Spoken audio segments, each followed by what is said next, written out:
Right then, we're back. Just Local Podcast. Sorry, we've had a summer holiday as well, but we thought we'd better come back with some special guests, and I'm sat next to two Worcester Warriors legends. We're here to talk about a lot of things today, including the Alpine challenge that the three of us are going to be taking part in.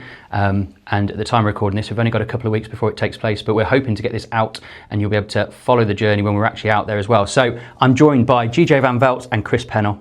Thank you for coming in. Thank you very much for having us. No worries. So if someone's been living under a rock and they haven't heard of you guys before, can you just tell us a little bit about your connection with Worcester Warriors and your playing careers as well, if that's okay? We'll start with you, GJ. So yeah, very lucky. I played for Worcester for 7 years. Joined in, was it 2014 when we joined? Yeah. So very lucky to have played here. I still live in the area. And it's been an unbelievable journey. Yeah, and Chris? 2013, just remembered 2013. So I played my whole career at Worcester Warriors, or pretty much. I think it was 16 seasons in the end. Worcester boy, so local club, and being very fortunate to have pleased enough directors of rugby over the year to keep getting offered new contracts. So it was a great way to spend my 20s and early 30s. Amazing. And obviously we're all delighted to see that Worcester Warriors are back playing rugby at Sixways, and they're going to be in the Championship. And you both played a big part in Championship games and Premiership games. But can we just cast our minds back to what happened when we played Bristol away and at home? I think it was 2015, around that time. Can you remember that, back to that dramatic promotion and what it meant and how it felt? Very clearly. Yeah, very much. It's a long time ago now, isn't it? Someone was talking about it the other day, actually, and how they'd watched it on YouTube and made a nasty comment about my hair, but we won't go there. The drama was obviously right up there, and I don't know if GJ will agree. He's been on and done things since with Bath Rugby, but for me personally speaking, it's the highlight of my professional career, I'd say, in terms of the drama and the emotion involved and what was kind of riding on it, with the promotion or sticking around in the Championship for another year, and all of the investment and jobs on the line, etc. So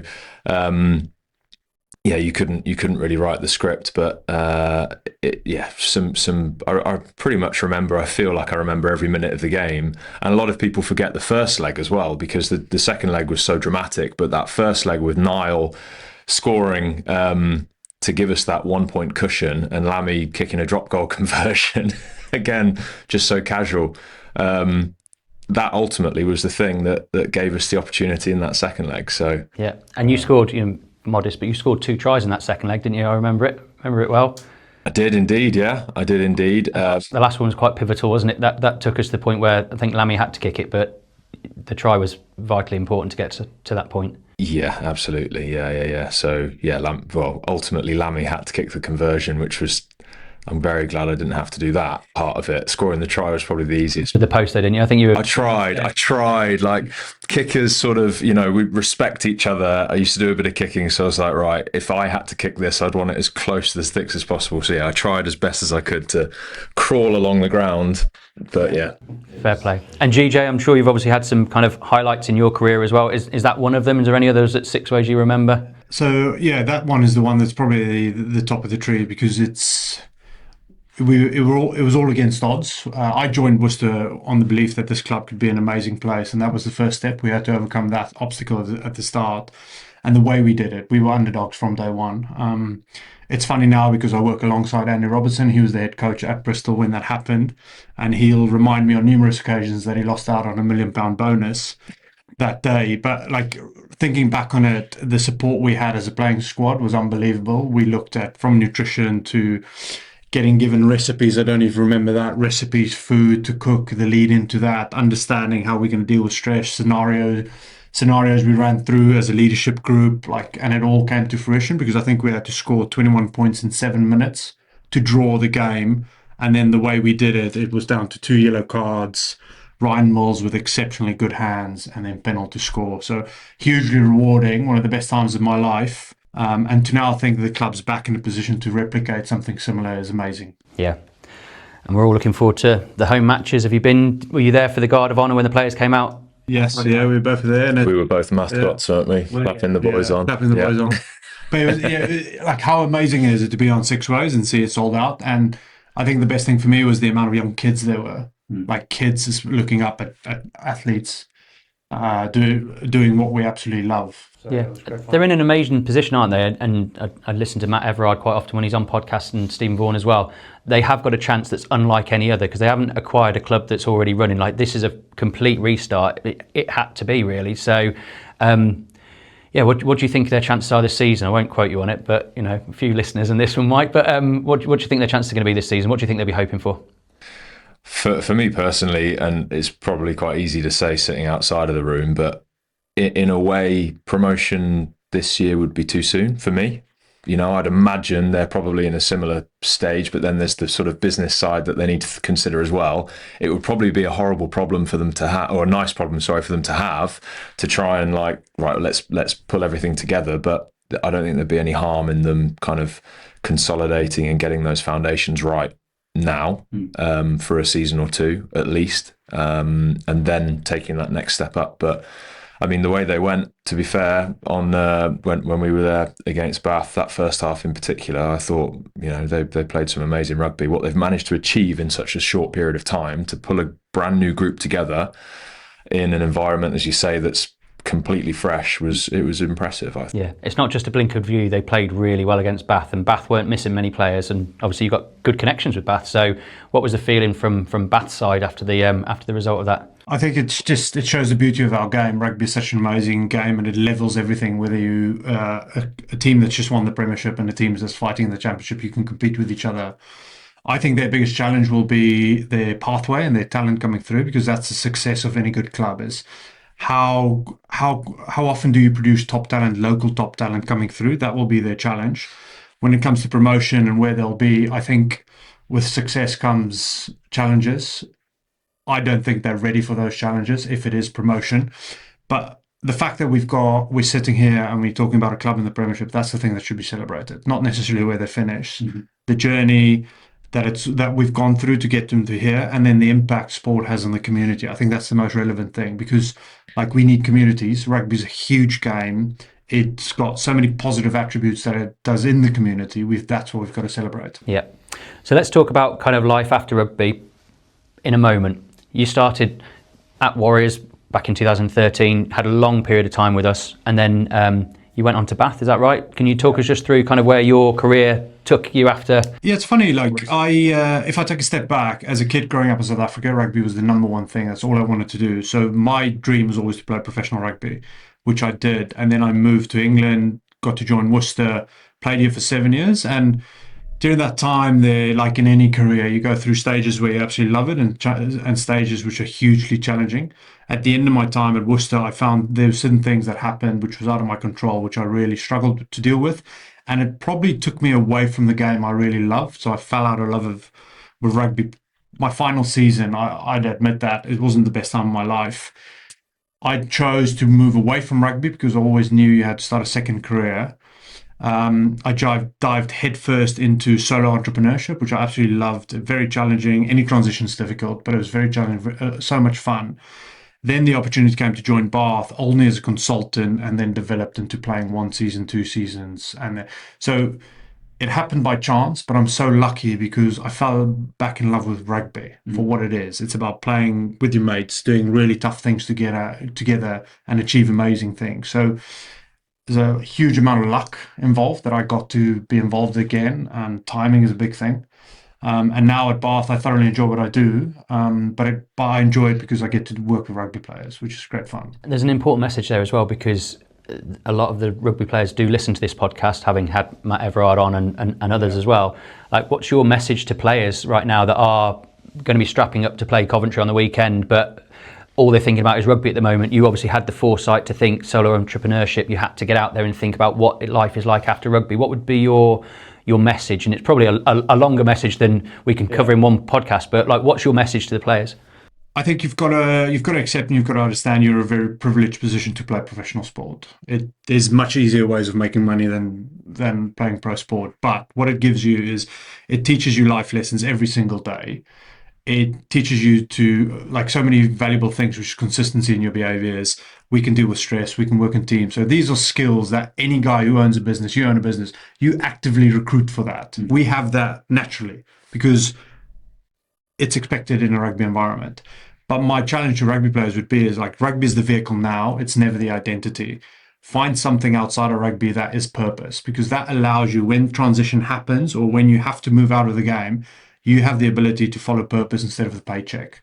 I've seen it with how many players that we played with that are now miserable people, and they're half of the humans they were when they played rugby. And that's sad to see, but it happens because it's difficult to go from such a privileged environment to normal life. But the reality is, when you're 20 to 35 or whenever you retire, that's not the highlight of your life. It's a very good time, but after that, you've got a further 35 years to go and achieve amazing things. So, like, take every moment for what it is, enjoy every day for what it is, but it's not everything. And like, that's the same with winning and losing. For too long at Worcester, we were an emotional team that focused on winning and losing. That's so exhausting. In actual fact, like, take it day for day, challenge yourself, be amongst like-minded people, and you celebrate the skills you already have. So, just be hugely privileged for what you have. Fantastic. You've both been captains in your time, haven't you, at Worcester Warriors, I think, from memory, and I could see why from that kind of, I was feeling like I was leaning into that with myself. But Chris, what can you add to that? I mean, obviously your career after rugby is being seen right now as well. You're a local surveyor, so you're out in Worcestershire for a very good firm. And I'll add that in. And also now you've got a coaching role with Malvern College. But how was it for you? You don't have to fully unveil all your emotions, but how was it for you coming away from the sport that you loved to getting into a career? As GJ said, it is really tricky. It's a tough thing to go through. When I look back again, hindsight is 2020. But I realised that I was in a fairly fortunate position in that, although I was a rugby player, I didn't identify myself as a rugby player. That wasn't the be all and end all for me. I was very much a dad before that, or brother, friend, whatever. That certainly helped me, I think, because I kind of fell into rugby by accident in a lot of ways. It was never a plan. So looking back, I was lucky in that regard. I do things so differently now, like so differently, absolutely. And not to, obviously everything happens for a reason, and I'm a firm believer of that. But there are so many occasions as a player where rugby is sort of everything, and because you put so much emotional energy and effort into it, you have to be really motivated to then do that extra thing. So whether that's exploring life after rugby opportunities, whether it's study, whether it's whatever it may be, just getting out and meeting people in the real world, as it were, getting out of that rugby bubble. There was always the excuse where it's, oh no, I'm pretty tired. I'm just going to rest. I'm going to recover because I've got a game this weekend. Yeah. Like, every single player will know what I'm saying there. So I would have taken more opportunities for sure. But then I was, again, really fortunate in that I had a passion for property. Joe and I, we stripped our first house back to bare brick, and I was like, wow, like, just looking at the construction, Victorians knew what they were doing to build houses. So I was just like, yeah, that I sparked a bit of a passion there. And then, one thing leads to another, and it wasn't until years later I started a degree in the College of Estate Management, had my first kid, realised there's no chance I can do all of this. So I parked it, and then an opportunity came along when I was approached by Clark and Jay around a sort of distance learning course, and they would mentor through. And I thought, well, this is ideal. Here's the opportunity that I was waiting for. So I went down that route, got qualified as an RCS surveyor, and been working at Clark and Jay full time for 3 and a bit years. They've been incredible. That's made the step out of rugby much easier, because when you surround yourself with good people, it makes all the difference.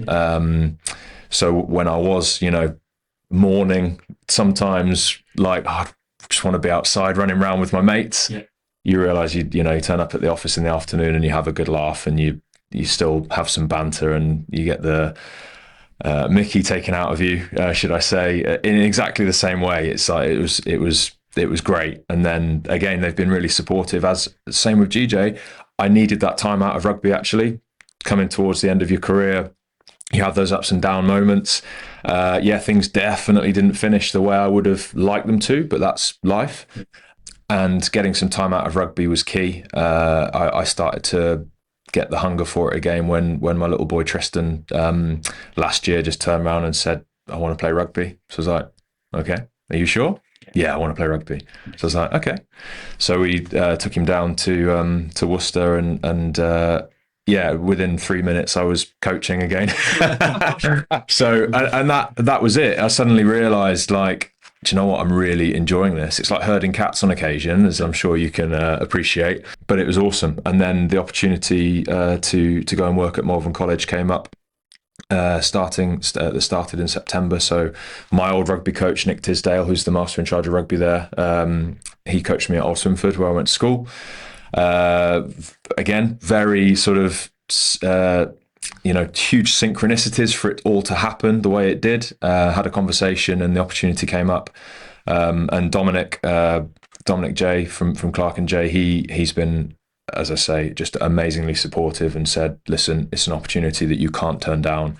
We'll support you all the way through. So I'm doing, surveying 3 days a week and coaching 2 days a week at the minute. Amazing. What a blend. That's pretty perfect, what I thought. So any listener that is a rugby player right now goes back to the network, and I think you obviously made connections with Dominic probably some time ago for him to kind of realise that you were a great fit for him. Probably it was a great fit for you. That distance learning, it makes a lot of sense. And I'm the head coach of the under-15s at Droitwich, and I started out with the under-6s. I actually helped the under-6s on the weekend just gone, and it is just like herding cats. And you'll have a couple that will just follow you around and they won't want to leave your side. But what an experience. It is great. And I never ever played at the level that you guys have played at, but it must feel very rewarding to see that new, very, very younger generation coming through now and getting into the sport. So we're here for a couple of reasons today. Obviously, Worcester Warriors is amazing, but also there's the Warriors Foundation, and I wanted to talk about the Warriors Foundation. Chris, you're a trustee. GJ, you're a big supporter. We have been a partner for a number of years ourselves as well, but we've got a little bit of a challenge that's coming up, the Alpine challenge. I mentioned it earlier on, and we are going to be raising money for the Warriors Foundation, and no doubt there'll be a link somewhere in the show notes, so you could please send us a donation once you've heard all of this podcast first. But can you just tell me what it's like being a trustee for the Warriors Foundation? And also for those that don't know, the listener, can you just tell them what the Warriors Foundation's set up for and what they do? Absolutely, yeah. So the Worcester Warriors Foundation was the charitable arm of the rugby club previously. They actually made the decision actively a good few years ago to sort of separate themselves out. So when everything that happened with the rugby club happened, the foundation was able to continue and to continue doing the work it does, which is essentially reaching out and helping those within our community, within our area, who are the most in need, basically. Those who are isolated, those who are basically fallen on hard times, those who are slip through the sort of mainstream education sometimes and go missing within society, and essentially they do the work that a lot of people wouldn't want to in a lot of ways.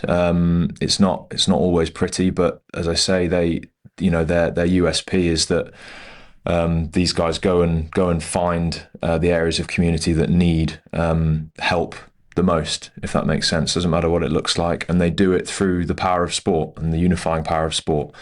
It's an incredible place to be. Carol Hart, who's the chief exec and has been there ever since the start, she's a phenomenal person, and that echoes through right the way through the foundation. The staff there are, again, incredible. The way that they interact with these people, they're so gifted in terms of being able to relate to people, and everything they do is with a smile on their face, and it just it pays off to everyone they work with. You just see the changes in behaviours, the changes longer term of kids who are down and out and they end up with opportunities and with jobs or apprenticeships, whatever it may be. And then you go to the other end of the scale, if it's the dementia cafe, so you've got people in later stages of life who are struggling with dementia, and they'll run events and cafes for people in those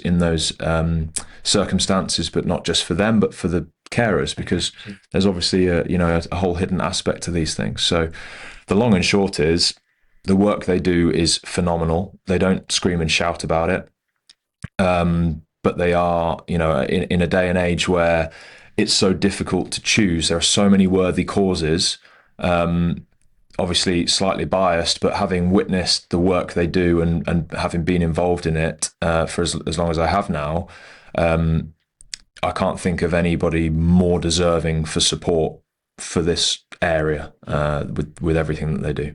Completely agree. And it's important for clubs to kind of have connections to these communities and charities, but that's back again now, isn't it? I think with Warriors coming back, and I've seen posts of bits and pieces, I think the connection's gone back together. So the facility, the sports pitch itself, some of these people that are not necessarily doing rugby, but they're coming onto that lovely surface at Sixways to take part in some of these events. That seems to be something that's happening at the moment. Is that right? Yeah, absolutely. Yeah. So we've rekindled the relationship with the rugby club, which is a very natural fit. And Chris and Matt and Stephen have been amazingly supportive. Carol's met with them kind of right the way through, really, and they see the work that the foundation achieves, and they respect it. And it, as I say, it's it makes a lot of sense for us to be in the position where we can, continue the good work. And having it at Sixways, as you say, it's an awe-inspiring place for a lot of people. So when they walk out on the turf, it has a huge emotional impact, and I think it feels right for Carol and the team too. Definitely, yeah. And it's a bit of Cecil's legacy, isn't it? I think it's beautiful that they've now named the East Stand, the Cecil Duckworth Stand, and this. You've worked alongside Cecil for a number of years yourself, and obviously Carol did in the early years. This is really kind of something that he, with Carol, I think, probably put together initially. So it was, yeah. It's great to be able to contribute to it, to make it continue. Absolutely, and it is, obviously, bar probably 5 or 6 staff who've kind of made it all the way through, as it were, from the Warriors going down. This was the one thing that continued right the way through, from as you say, when Carol and Cecil first set it up. It's been the continuation of that legacy, and it's got a huge part to play in the rebuild as well. Definitely. So we talk about build together. That's what the one of the lines for Worcester Warriors is, and we need your help, and your support when it comes to the Worcester Warriors Foundation. That doesn't just have to be through this event that we're going to talk to you about today, but when you do go onto their website, there's an opportunity to donate anyway. So if you can, please do get on there and support it, and give them a follow on social media, because you'll see the work that they do. It isn't just rugby on the pitch at Sixways. There's a lot that they're doing out in the community, and it may be that you need the support and you need the help, and I think you can use their website to find out how you could get support and help as well. So let's talk about why we got together then, GJ. So we've known each other from distances for a number of years, but you contacted me about a challenge that's going to be happening in October. And could you just explain it to me again, but also to the listener, what I've signed up to? So it's something I did last year when I retired, and it was a great event put up by Restart Rugby in conjunction with the RPA, Restart Rugby, and then you can fundraise for your foundation. It's a mildly inconvenient challenge where we're going over to Chamonix in France, and we do a challenge against other teams where we can see which team can cover the most distance in between 8 o'clock in the morning and 5 o'clock in the afternoon. You get penalised if you're not back within time. The main aim of it is for like-minded people to reconnect, retired rugby players to reconnect. It's amazing what you talk about when you're out in the wild and in nature. It's amazing how vulnerable rugby players are with each other when they're in that environment again. For me, who's only played professional rugby, I underestimated the support you get from people. Like Pennell will tell, I was never the most popular person. I didn't need a lot of friends around me, but you want good people around you, and I underestimated the worth of that. And then just getting an environment again where we can openly talk and share about challenges or amazing things or celebrate things. That's the aim of it. Like you both just discussed now, like sport plays such a big role in communities, and it inspires kids and it disciplines kids and a variety of things. So, and as a South African sitting here, to see the impact rugby has had in our country, like it can have the same impact in England and in Worcester. So it's about drinking beer, it's about eating cheese, it's about just having a good time away from it and celebrating what great causes are out there. Fab. And it's so obviously an ex-Worcester Warriors team. which I'll be joining you on, and I can't wait to obviously hear some of the stories about the games, because I've obviously got a passion for the rugby team. But who else is taking part that we know of at the moment? What are the other teams taking part? So there is a Gloucester team signed up. Oh, we'll have to beat those guys. Have to beat those guys. There's a Harlequins team signed up, and I'm sure they'll have drivers and taxis. Mirrors with them, and yeah. There's a mixed or a Barbars team going and a Red Roses team going. So it's quite a big group. But yeah, like I said, it's a lot of fun. Yeah, and just so you know, we have put a link now in the show notes, and we'll make sure that you all know about it. But we are raising money for the Worcester Warriors Foundation. That's one of the reasons we're doing this. Obviously, GJ said there's going to be a lot out of it in terms of like just experience and learning from each other, but really we do want to make sure we raise some money for the team at the Worcester Warriors Foundation as well. So I was delighted to take part. Who else is in our team? We've got Jack Jones from Lion Court Homes. That's one of my guys that I brought along, but you've got a couple of lads that the listeners will know as well. Yeah, we're lucky to have DJ No Neck, Isaac Miller joining the team. And then we've also got Connor Carey. So, yeah, it'd be very interesting to see It'll be fun. both of them up and down the mountains with us. Yeah, fantastic. Chris, it's the first time you've done this. Obviously, we've been asking GJ questions before we started filming, so we're trying to learn what we're going to be doing. But what are you looking forward to most? Why was it a no-brainer for you to join? Well, I think all of the above. The cheese, probably the main draw. I'm hoping there's wine too. But no, I'm an outdoorsy guy. I much prefer being out in nature. Love getting up the Malverns as many times as possible.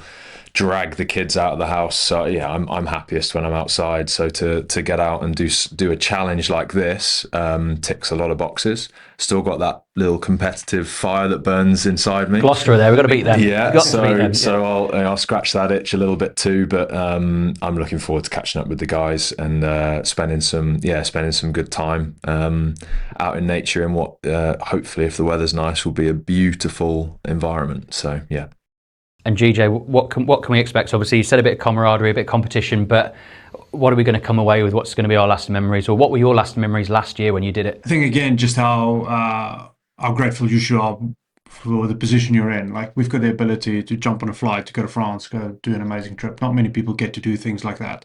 And again, it's the experience side. We learn from experiences. I can give you loads of facts on how good it is for you to be outside in nature, but to you to go and experience it, that is the most relevant and most important thing.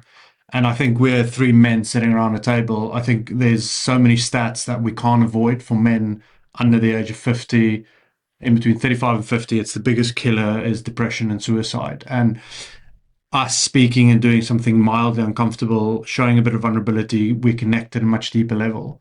And without even knowing it and acknowledging it, we're doing it. I'm a South African sitting here. We are not known for sharing. We're not known for talking about emotions and all the stresses that come with being a father, being a dad, or being a husband, or owning your own business, that type of things. I think we've got a lot more in common than what we ever think. And again, that is the thing. What I took away from it is like there's people that are on similar problems, similar occasions. And if we just talk about it, the problem's never as big as we think it is. So that was for me the most rewarding thing, and I hope we could come away from a trip again with similar feelings. Brilliant. Chris, I won't put you under pressure to answer that question as well, but you can be the one that's going to tug on the heartstrings to get the people to donate their money. Why should people support the Worcester Warriors Foundation? Yet again, what's the, obviously we're going to put ourselves through the ringer a little bit on this one, but why should people support the foundation? What will their money do? It is as I said earlier, it genuinely is just such a worthwhile cause in a day and age where raising money for any cause is really difficult. I can guarantee that the foundation will use it to have a massive impact on our local community for the most isolated and the most disadvantaged. They do work that nobody else will do. If they weren't there, it just would not happen. So as far as I'm concerned, I know we would all hugely appreciate the support. So anybody, please do donate, dig deep. And as I say, I can't think of a more worthwhile cause than the Warriors Foundation. Brilliant. Thank you, gents. Thank you ever so much for coming in today. It's been absolutely superb. So yes, the Alpine Challenge, I think it's the 16th to the 19th of October. We'll make sure obviously it's getting out on our socials. I'm sure the gents will be sharing their journey at the same time, but we would really like your support for the community, Worcester Warriors Community Foundation. Very important to us. That brings us to the end of another episode of Just Local. Thank you for joining us. Please give us a like and a follow, and make sure you share this with someone who may be interested to hear about GJ and Chris Pennell's history in rugby.